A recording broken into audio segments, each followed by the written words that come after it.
Hey everybody, this is Fiya Ahmed. আজকে কথা বলবো ম্যাঙ্গো চুসের দুইটি কিবোর্ড নিয়ে, যেগুলোর মডেল হচ্ছে A60 and 60 Pro। Yo bro. এই কিবোর্ডগুলোর বর্তমান বাজার মূল্য হচ্ছে 4,500 টাকা অ্যান্ড 5,500 টাকা। কিবোর্ডগুলো পাঠানো হয়েছে টেক ডাইভার্সিটি থেকে। আপনারা চাইলে ওনাদের অফিসিয়াল ওয়েব পেজ থেকে কিবোর্ডগুলো পারচেজ করতে পারেন। ওনাদের ডিটেলস ডিসক্রিপশনে দেওয়া থাকবে। AMCOS A60 and 60 Pro unboxing experience তাদের বাকি প্রোডাক্টগুলোর মতোই প্রিমিয়াম। দুটি কিবোর্ডের প্যাকেজিং অ্যান্ড অ্যাক্সেসরিজ সেম, তবে কেবেলে ভিন্নতা রয়েছে। সো বক্সের মধ্যে থাকছে দুই ধরনের user manual, USB A to Type C কেবল, যার quality premium and gold plated, তবে নন প্রো ভ্যারিয়েন্টের সাথে অ্যাভারেজ কোয়ালিটির USB কেবল দেওয়া হয়েছে। আরও থাকছে একটি keycap and switch puller combo, দুইটি extra switch, dust cover and keyboard. কিবোর্ডগুলো plastic housing and metal PC plate দিয়ে তৈরি, যার জন্য কিবোর্ডগুলোর মধ্যে কোনো ধরনের ফ্লেক্স নেই। কিবোর্ডটি দেখলেই বোঝা যায় A68 এর ছোট ভাই।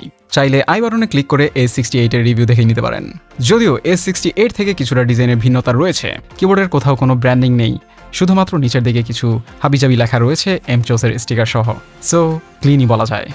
এই মুহূর্তে কিবোর্ডগুলোর জাস্ট একটি কালার ভ্যারিয়েন্ট রয়েছে, যা ব্ল্যাক। সো যারা অন্য কালার নিতে আগ্রহী তাদের জন্য এক ব্যাগ বেদে না। কিবোর্ডটি 60% লেআউটের and full blackout, so ছোটখাটো অ্যান্ড গুড লুকিং। তবে কিবোর্ডগুলো ছোট হওয়াতে হালকা মোটেও বলা যাচ্ছে না। প্রো ভ্যারিয়েন্টটি 666 গ্রাম অ্যান্ড নন প্রো ভ্যারিয়েন্টটি 584 গ্রাম। কিবোর্ডের বেসে 4টি রাবার পেড দেওয়া হয়েছে অ্যান্ড হাইট অ্যাডজাস্টের জন্য অ্যাডজাস্টেবল ফিট দেওয়া হয়নি, যা খুবই আনফর্চুনেট। ওকে, চলে আসলাম টিয়ার ডাউন সেকশনে। কিবোর্ডগুলো ডিসঅ্যাসেম্বল করতে 11টি স্ক্রু অ্যান্ড 6টি কিক্যাপ খোলার প্রয়োজন পড়ে। প্রো অ্যান্ড নন প্রো ভ্যারিয়েন্টের মধ্যে এক্সটার্নাল কোনো পার্থক্য নেই, তবে ইন্টারনাল কিছু পার্থক্য রয়েছে, যার জন্য কিবোর্ডের ফিল অ্যান্ড সাউন্ডের সিগনিফিকেন্ট ডিফারেন্ট পাওয়া যায়। কিবোর্ডগুলোর মধ্যে সাউন্ড ড্যাম্পেনিংয়ের জন্য প্রো অ্যান্ড নন প্রো ভ্যারিয়েন্টের মধ্যে সম্পূর্ণ ভিন্ন ধরনের ম্যাটেরিয়াল ব্যবহার করা হয়েছে। প্রো ভ্যারিয়েন্টের মধ্যে হলোনেস এলিমিনেট করার জন্য বেসের মধ্যে দেওয়া হয়েছে silicone mould and non pro ভ্যারিয়েন্টের মধ্যে দেওয়া হয়েছে এভা ফোম, যার জন্য নন প্রো ভ্যারিয়েন্টের মধ্যে হলো সাউন্ডের প্রেজেন্স খুবই নোটিসেবল। দুটি কিবোর্ডের মধ্যেই পিসিবি খোলার জন্য 11টি করে স্ক্রু খোলার প্রয়োজন পড়ে, যা রীতিমতো অবাক করার মতো বিষয়। এইটুকু পিসিবির মধ্যে 11টি screw is way too much. PCB খোলার পরে সেম জিনিস লক্ষ্য করা গিয়েছে। প্রো ভ্যারিয়েন্টের মধ্যে flex cut silicone and non pro ভ্যারিয়েন্টের মধ্যে ফ্লেক্স কাট ফোম দেওয়া হয়েছে। তাছাড়া কিবোর্ডের পিসি প্লেটের মধ্যেও কিছুটা পার্থক্য রয়েছে। প্রো ভ্যারিয়েন্টের পিসি প্লেট সিলভার অ্যান্ড কিছুটা ফ্লেক্স হয়, অ্যান্ড নন প্রো ভ্যারিয়েন্টের পিসি প্লেট হোয়াইট, যা একেবারেই ফ্লেক্স হয় না। যদিও দুই ভ্যারিয়েন্টের পিসি প্লেটই মেটালের তৈরি, তবে ম্যাটেরিয়ালসে কিছুটা পার্থক্য রয়েছে। যদিও কোন ভ্যারিয়েন্টে কি ম্যাটেরিয়াল ব্যবহার করা হয়েছে এই ব্যাপারে একেবারেই ইনফরমেশন পাওয়া যায়নি। কিবোর্ডগুলোর মধ্যে শুধুমাত্র ওয়াইড কানেক্টিভিটি দেওয়া হয়েছে, আর ওয়াইড কানেকশনের জন্য টাইপ সি পোর্ট দেওয়া হয়েছে কিবোর্ডের লেফট কর্নারে। তবে এখানেও প্রো অ্যান্ড নন প্রো ভ্যারিয়েন্টের মধ্যে কিছুটা বৈষম্য রয়েছে, তবে এ কারণে বৈষম্য বিরোধী আন্দোলনে নেমে না যাওয়ার সাজেশন থাকলো। নন প্রো ভ্যারিয়েন্টটি শুধুমাত্র 1000 হার্জ পুলিং রেটের মধ্যেই সীমাবদ্ধ, অ্যান্ড প্রো ভ্যারিয়েন্টের মধ্যে 1000 থেকে 8000 হার্জ পুলিং রেট পর্যন্ত সেট করা যায়। কিবোর্ড দুটির কিক্যাপসের মধ্যে কোনো ধরনের বৈষম্য করা হয়নি। দুটি কিবোর্ডেই double shot ABS shine through keycaps দেওয়া হয়েছে। কিক্যাপসগুলোর ফিনিশ ভালো অ্যান্ড লেজেন্ডসগুলো স্পষ্ট। অনেকেই শাইন থ্রু কিক্যাপ যুক্ত কিবোর্ড খুঁজে থাকেন, তারা এই কিবোর্ডটি কনসিডার করতে পারেন। বাই দ্য ওয়ে, কিক্যাপসগুলোর প্রোফাইল চেরি। কিবোর্ডগুলোর স্ট্যাপ প্রিলুব অ্যান্ড হোয়াটসঅ্যাপেবল। স্ট্যাপগুলোর মধ্যে তেমন র্যাটলিং সাউন্ডের প্রেজেন্স না থাকলেও কিবোর্ডের ওভারঅল সাউন্ড আহামরি ভালো নয়। যদিও হলিফেক্স সুইচযুক্ত কিবোর্ড সাউন্ডের জন্য পারচেজ করা হয় না। বাই দ্য ওয়ে, এই কিবোর্ডগুলো কেমন সাউন্ড করে তা সাউন্ড টেস্ট সেকশনের মধ্যে কিছুটা ধারণা পেয়ে যাবেন। কিবোর্ড দুটির মধ্যে আইস ব্লু ম্যাগনেটিক সুইচ দেওয়া হয়েছে, তবে প্রো ভ্যারিয়েন্টের মধ্যে আরও 2টি সুইচের অপশন রয়েছে। সুইচগুলো 2 পিনের ইভেন, পিসিবিও 2 পিন হট সোয়াপেবল। সুইচগুলো যেহেতু ম্যাগনেটিক, সেহেতু সুইচগুলো অনেকটাই কন্ট্রোলারের ট্রিগারের মতো কাজ করে, বা প্রেসার সেন্সিটিভ বলা যায়। দ্যাটস মিন যতটুকু প্রেস করা হবে ঠিক ততটুকুই রেজিস্টার হবে। চাইলে সুইচগুলোর অ্যাকচুয়েশন পয়েন্ট নিজের ইচ্ছে মতো কন্ট্রোল করা যায়, আর এই সুইচগুলো 0.1 মিলিমিটার থেকে 3.4 মিলিমিটারের মধ্যে যে কোনো জায়গায় অ্যাকচুয়েশন পয়েন্ট সেট করা যায়।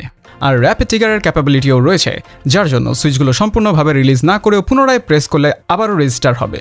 AMCOS এর পেরিফেরালসের জন্য ড্রাইভার বেস এবং ওয়েব বেস সফটওয়্যার রয়েছে, যার জন্য যে কোনো অপারেটিং সিস্টেমে AMCOS এর পেরিফেরালসগুলো ব্যবহার করা যাবে, অ্যান্ড এই সফটওয়্যারের লিঙ্ক পিন কমেন্টে দেওয়া থাকবে। সফটওয়্যারের মধ্যে হল ইফেক্টের জন্য আলাদা 3টি প্রিসেট দেওয়া হয়েছে, বিগিনার, অ্যাপিএস অ্যান্ড এক্সট্রিম। চাইলে কাস্টম প্রিসেটও বানিয়ে নেওয়া যায়। ইভেন ইন্ডিভিজুয়াল সুইচের অ্যাকচুয়েশন পয়েন্টও সেট করা যায়। তাছাড়া সফটওয়্যারটির দ্বারা অন্য সব টিপিক্যাল কাজ করার অপশন তো থাকছেই, লাইক প্রোফাইল চেঞ্জ, ম্যাক্রো, কি রিম্যাপিং, লাইটিং প্রিসেট চেঞ্জ ইত্যাদি ইত্যাদি ইত্যাদি। কিবোর্ডগুলোর এলইডি নর্থ ফেসিং এর। আর 2025-এ এসেও অ্যামচোজ এমন একটা ডিসিশন নিয়েছে শুধুমাত্র শাইন থ্রু কিক্যাপস অ্যাড করার জন্য।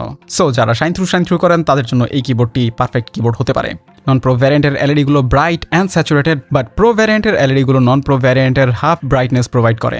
আমার কাছে অ্যাবসলুটলি কোনো আইডিয়া নেই আমার কাছে আসা প্রো ভ্যারিয়েন্টের মধ্যেই কি এমন ব্রাইটনেস ইস্যু আছে নাকি সব ইউনিটগুলোর মধ্যেই এমন ইস্যু রয়েছে।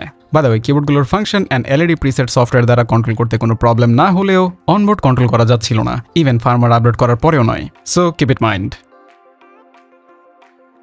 কিবোর্ড দুইটির মধ্যে খুবই কনফিউজিং একটা অবস্থা, কোনটা ছেড়ে কোনটা নেওয়া উচিত হবে। আমার পার্সোনাল ওপিনিয়ন হচ্ছে যদি বাজেট ইস্যু না হয়ে থাকে তাহলে প্রো ভ্যারিয়েন্ট নেওয়া বেটার হবে, cause better sound and 8000 hertz polling রেটের জন্য। আর এক্সট্রা টাকা খরচ করতে না চাইলে non pro variant good enough. বলা যায় দুই দিকেই উইন উইন সিচুয়েশন। ইন্ডিয়ান বলা যায় বাজেটের মধ্যে feature pack, solid build and compact সাইজের এই কিবোর্ডটি মোস্ট বাজেট ফ্রেন্ডলি হল effect keyboard right now in the market. So budget যদি হয়ে থাকে 4,500 থেকে 5,500 টাকার মধ্যে আর চাচ্ছেন একটি পিওর স্পোর্টস গেমিং কম্প্যাক্ট সাইজের কিবোর্ড, তাহলে এই কিবোর্ডটি নিয়ে নিতে পারেন, রেকমেন্ডেড। অ্যান্ড এনজয় করুন কিবোর্ডটির সাউন্ড টেস্ট। আর আজ এই পর্যন্তই, কথা হবে অন্য কোনো দিন অন্য কোনো ভিডিওতে। সে পর্যন্ত বিদায়, আল্লাহ হাফেজ।